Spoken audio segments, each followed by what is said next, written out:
કાપડ ઓછું છે તો ગજવું મારું હટાવતું, પણ જબ્બો મારો કોલરવાળો બનાવતું. મધુસૂદન પટેલની આ રચનામાં સોમાનની વાત કરવામાં આવે છે કે જો ખિસ્સામાં પૈસા નહીં હોય તો ચાલશે, પણ સોમાન તો જોઈશે જ. આ સોમાન જે છે ને એ આપણા ઇતિહાસમાં સ્વાવલંબન સાથે જોડાયેલું છે, અને સ્વાવલંબન માટે આપણે આપણું કાપડ પોતે જાતે કઈ રીતે બનાવતા એની આખી ઇતિહાસ છે અને એની આખી ગાથા છે.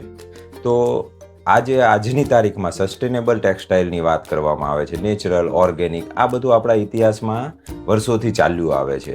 સસ્ટેનેબલ ટેક્સટાઇલ એટલે જે પ્રકૃતિને અનુકૂળ છે. તો પ્રકૃતિને અનુકૂળ જે ટેક્સટાઇલ છે એ આપણે જાતે જે વણાટ કરીને દોરા બનાવતા હતા, ગાંધીજીના રેંટિયા સાથે જે સંકળાયેલી વાતો છે ત્યાંથી શરૂઆત થાય છે. અને આ જે નેચરલ અને ઓર્ગેનિક ટેક્સટાઇલ છે એમાં કોટન આવે, વૂલ આવે, જ્યુટ આવે છે, હમ્પ કરીને જે બાંબુ અને હમ્પ વનસ્પતિના ફાઈબર છે એ આવે છે.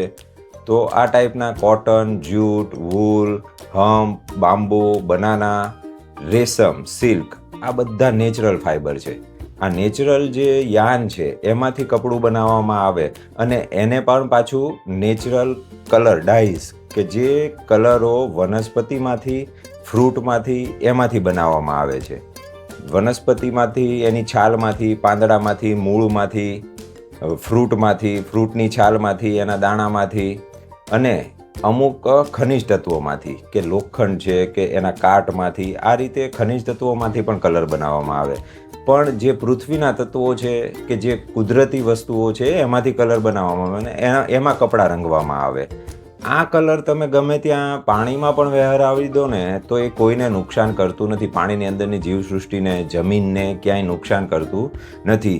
આ જે કપડાઓ છે એ કપડાઓ પહેરવાથી આપણા શરીરને પણ કોઈ જાતનું નુકસાન થતું નથી. અને આ દરેક વસ્તુઓ નેચરલ છે, ઓર્ગેનિક છે અને આ બધી વસ્તુઓથી બધાને આજીવિકા બહુ સારી રીતે મળે છે અને એ આજીવિકાથી એ લોકો સ્વાવલંબી બને છે.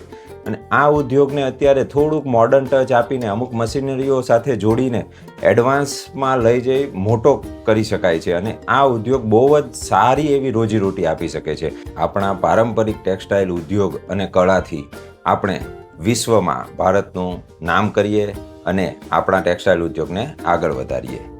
ચાલો મળીએ ફરીથી. રિતેશ કેવરિયા યુટ્યુબ ચેનલ, ઇન્સ્ટાગ્રામ અને ફેસબુક આઈડીમાં ફોલો અને સબસ્ક્રાઈબ કરવાનું ભૂલતા નહીં. આભાર.